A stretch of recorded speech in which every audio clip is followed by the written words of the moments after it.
Hi, good day. Welcome to the 2020 Value Symposium. My name is Mushtaq Rabi, and I'm going to be presenting two case studies from the City of Calgary and demonstrate how we have applied value management to resolve multi-stakeholder decision making. What I'm going to cover today, the concept of value, why is it critical today, and recent case studies. A little bit about myself. I was an architect for about 8 years, an urban planner for about 6 years, and for the past 12 years I've been working as a value specialist. I'm a director of the board of Value Analysis Canada, a trainer of value management, and my main job is to lead VM studies or sessions. So the concept of value is a ratio of function over resources, where a function is an action or an intended action that must be performed by a program, project, product, process, or service to meet stakeholders or business need, and it's typically expressed in a verb-noun format.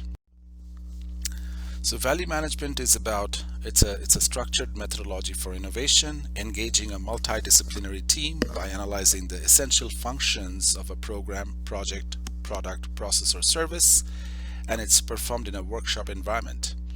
If we stretch the definition of value, it's performance over cost applicable to projects, benefits over expenditure is about programs, and at a corporate portfolio level, it's outcome over investment. Why is it critical today? We are living in an uncertain economic times. Organizations have shrinking budgets. We have demanding customers and citizens, and there are competing priorities.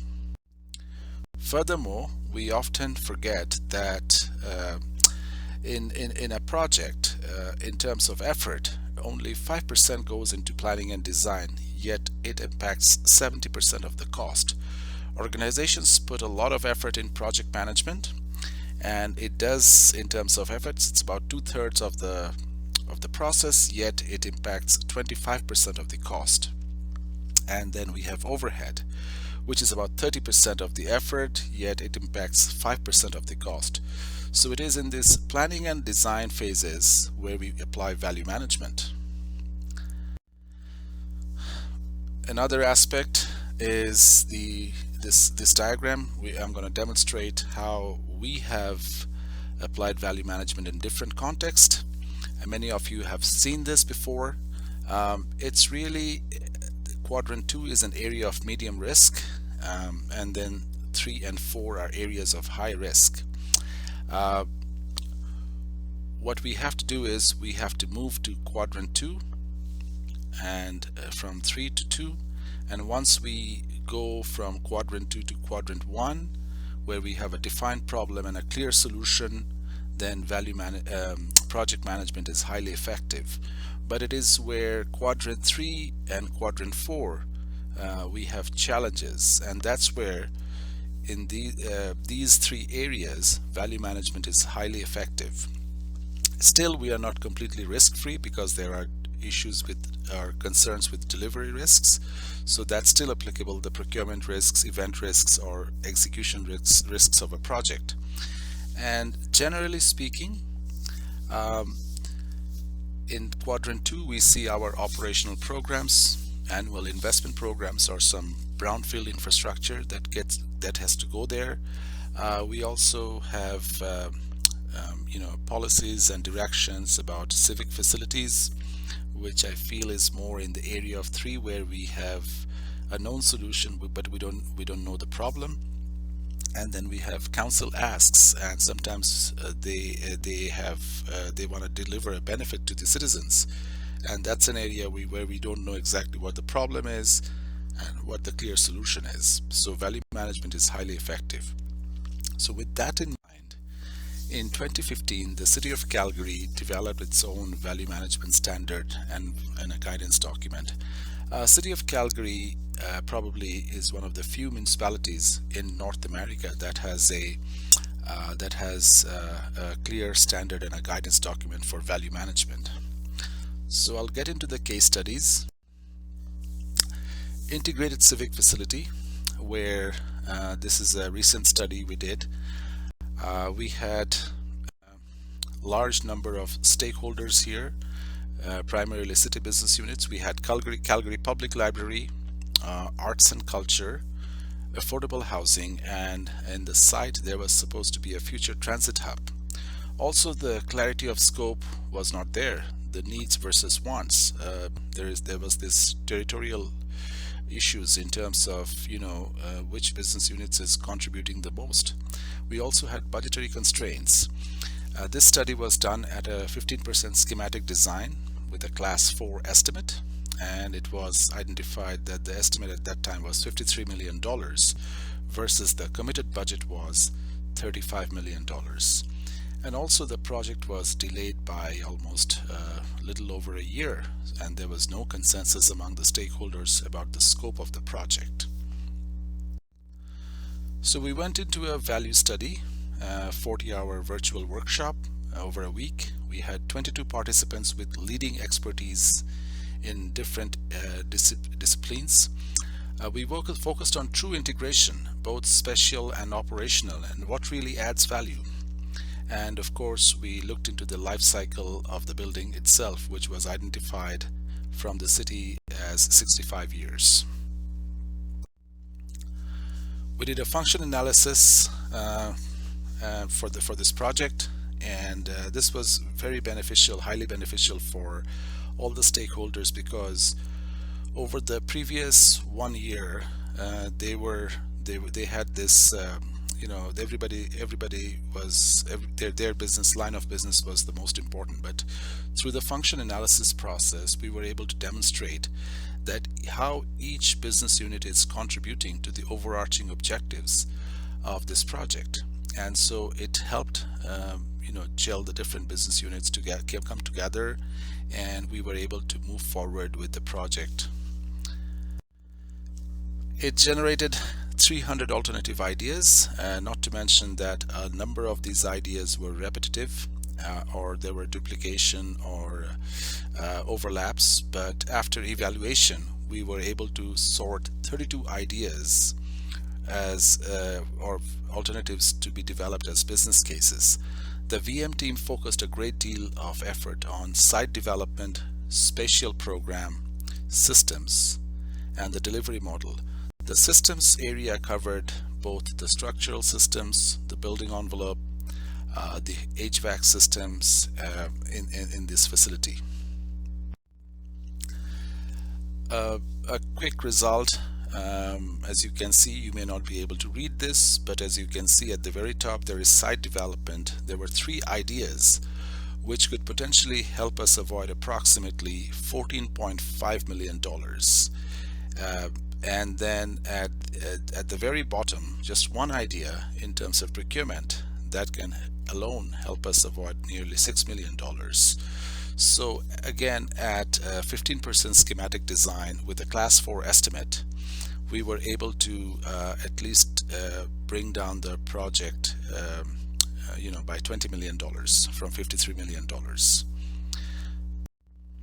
So finally, in this particular study, the real need was clarified, so the scope was confirmed by the stakeholders. We also were able to demonstrate between 35% to 45% cost avoidance or deferral, and it brought the project within budget, and stakeholders were all aligned. In addition, in every VM study at the City of Calgary, we engage design consultants. So this was also kind of a change management process for us, because they didn't feel that the study was done to them, but rather they were part of the change.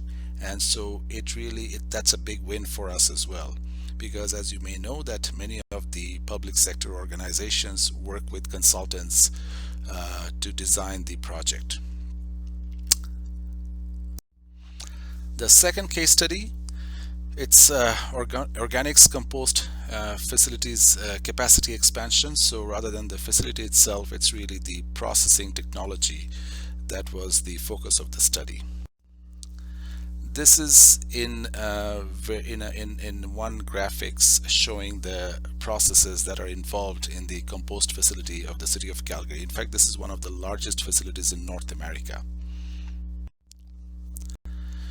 So the city originally designed this facility to process 100,000 tons per year by 2019, and that was targeted for a 10-year period between 2017 and 2027. But by 2019, we already exceeded the 100,000 tons, and the 2040 projection was approximately 185,000 tons. This project also had the procurement process used was a public-private partnership.